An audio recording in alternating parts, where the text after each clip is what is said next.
Right, welcome back to the vlog, and thank you very much. Yesterday me and James were looking at the YouTube channel, and I said to James we're danger close to hitting 100 subscribers, and we finally made it. In fact, as you can see, as of today's Friday, the 20th, we're at 106 subscribers.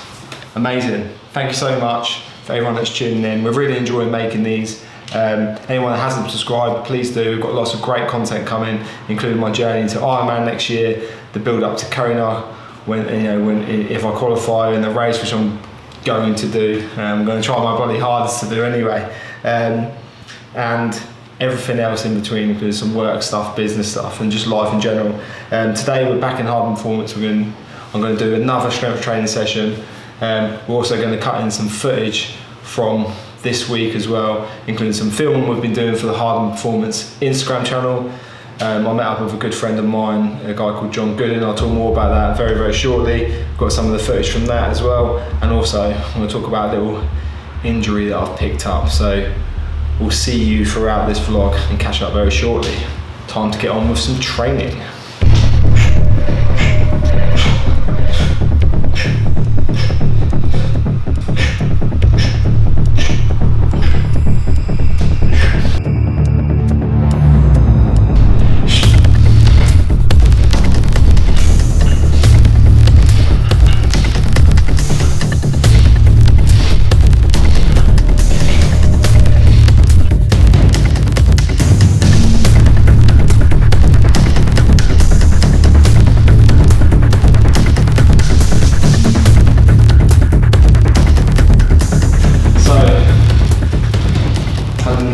Incident in the swimming pool the other day. So there I was in my Ironman swim cap, Magic 5 goggles, looking super professional, doing a swim session. Spent about an hour and 15 minutes in the pool, and with a real focus on kicking. And as I was getting out the water, I had the world's worst cramp. Literally, barely climbed outside of the pool, and I was in so much pain I couldn't straighten my leg. It was in my calf. Couldn't straighten my leg, so I had to flag down a woman who was there with her kid and call her over for help. She thought, who's this weirdo calling me over? So she called her husband over, who then helped me stretch out my leg. I was there for about 5 minutes in agony, trying to stretch out my leg. Eventually it settled down, but as a result, I've strained my calf, and I actually measured them the other day. One calf, although not huge, one calf is about 2 centimeters bigger than the other, so got a bit of a strain there, a bit of inflammation. So I haven't been able to run this week. I've been able to get cycling in instead. Cycling's manageable. And I'm probably not going to be running probably for the next few days at least anyway. But yeah, I've never had cramp like that. That was madness. And although I talk about it to my patients all the time, I know very, very well that cramp can cause muscle strain. Ooh, experiencing yourself is another thing. So that was fun. On with the training.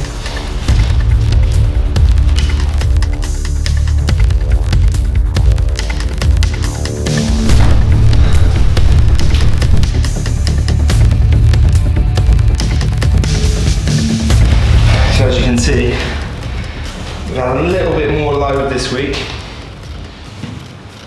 Not going crazy yet, but we'll get there, add load week by week.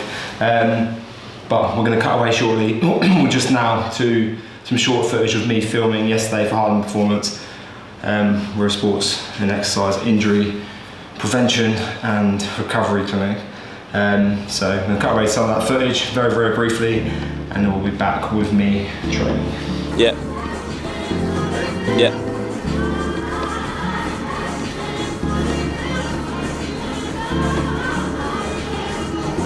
Yeah, ready when you are.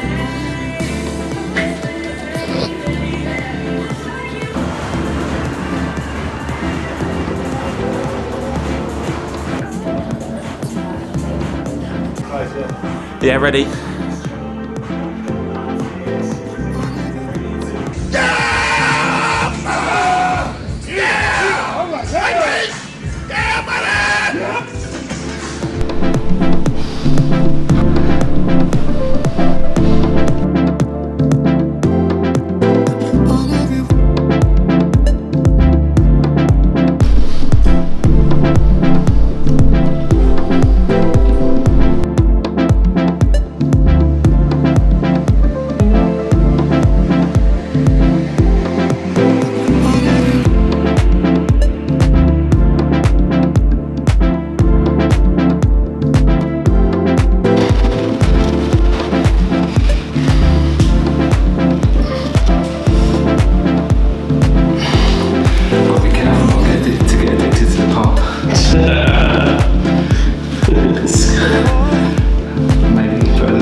As I mentioned earlier, yesterday I met up with a friend of mine, John Gooden. He is the commentator for the UFC, and he has done a triathlon before.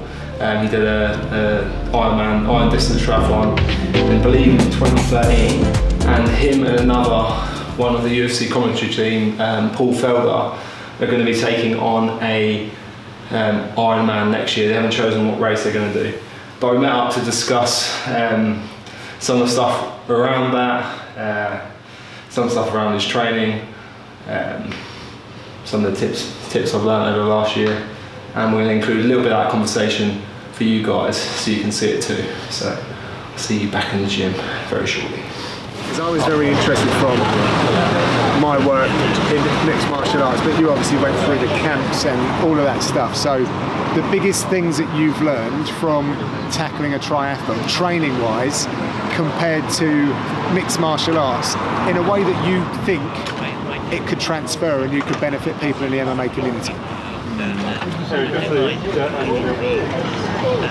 So I'll give you an example of one of mine, and that was simply the High Five electrolyte tablets. Because I never saw anyone after a heavy session, whatever it might have been, drink anything apart from water, maybe coconut water, maybe a protein shake, which does have certain things in it. But in a sport where concussion is a problem, you need to make sure that you're hydrated properly. And for £5 you get a tube of things, you get salts, blah blah. And for me, that was an easy win. So that I took that across and was telling everyone, buy these and forget the water, have these. I suppose other things people don't do. I think it's harder now because I think nowadays everyone's a bit more dialed in, but it's the same in endurance sports as well. A lot of people haven't historically spent a lot of time working on their strength and conditioning for the sport. So it's all well and good doing the sport, but there's so much benefit to be had if you're doing some weight training away from the sport, or specifically focused strength work. Did you know what you were? I mean, given your so skill set, you knew what to look at. Yeah, and it's just not that complicated, really. I think you can start off super basic, doing bodyweight stuff, and then just gradually add load over a period of time. And then as you get into kind of more focused volume phases, when you get towards the race or whatever, then you just want to taper down from doing the resistance training, right? Because you don't want to take away from the recoverability. That's as simple as it needs to be. But if you then can work with someone who actually knows what they're doing, and give you more direction, then obviously you can maximise it. I do wonder, I was sort of thinking, because I'd like to continue with my martial arts journey whilst I do the Ironman. It's just important to me to keep that vocabulary for work. But I'm older, and you know me, you've had to put me back together, you know, a lot. I think you can do both. I think if you're doing MMA competitively, for instance, you're probably better suited to doing short distance triathlons. Yeah. Because the two aren't too far apart in terms of the zones you'll be working in. A lot of the resistance training would cross over in terms of how you would design your resistance training programming. But there is a big difference between doing, say for instance, in the jiu-jitsu competition, 1 5-minute round, right? Like a very short round, or however long how the competition format set out, to doing 12 hours Ironman. They are poles apart. Yeah. You know, they're a long way away. So I think if I was in your position, I wanted to continue doing both.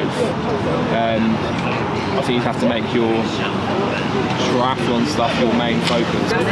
It becomes tricky. I mean, I think in terms of to do it, and I've realised it over the last year, to do an Ironman properly, it's a lot of training time.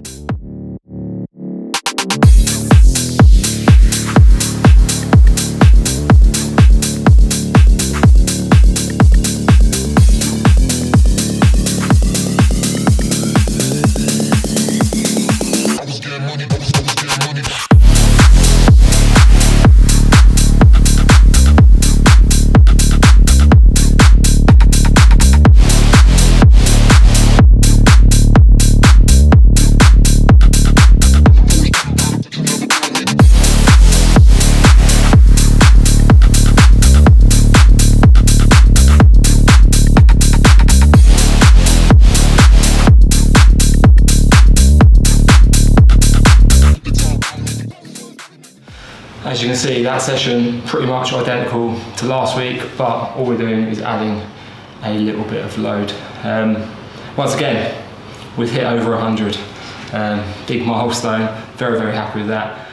If you've watched this content all the way through and you've enjoyed it, hit that subscribe button down in this corner here. We'd love to get more content to you, especially with all the exciting stuff coming up. And more stuff to come very, very shortly. We'll see you next week over on the vlog. We'll see you then.